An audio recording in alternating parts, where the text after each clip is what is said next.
Step 1. First, disconnect the shore power by unplugging all external cables. Step 2. Next, locate the primary kill switch and turn it completely off. Step 3. Unscrew the current unit's outer casing to remove the protective cover. Step 4. Remove every fuse from the block to clear the circuit. Step 5. Detach the panel. Back out the mounting screws and pull the unit off the wall.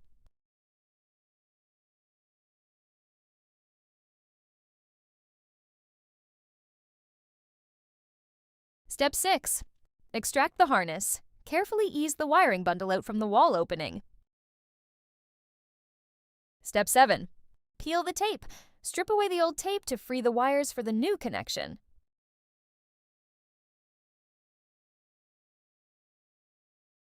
Step 8. Cut the wires. Snip every wire just above the old connectors for a clean start. Step 9. Crimp the new connectors. Join the wires from the new housing to your existing lines. Step 10. Wrap the wires. Apply electrical tape to every connection to keep them protected and secure. Tape the top and bottom of the group for a tight, reliable hold.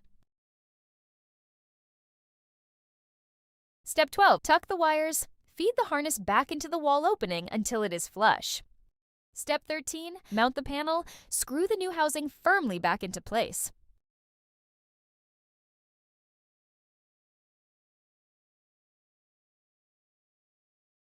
Step 14. Mount the LED panel. Secure the new unit by driving in the 2 mounting screws.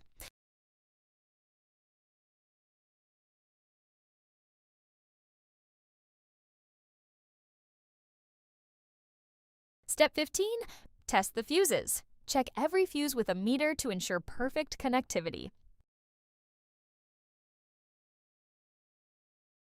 Step 16. Seat the fuses. Press the fuses firmly into each designated slot.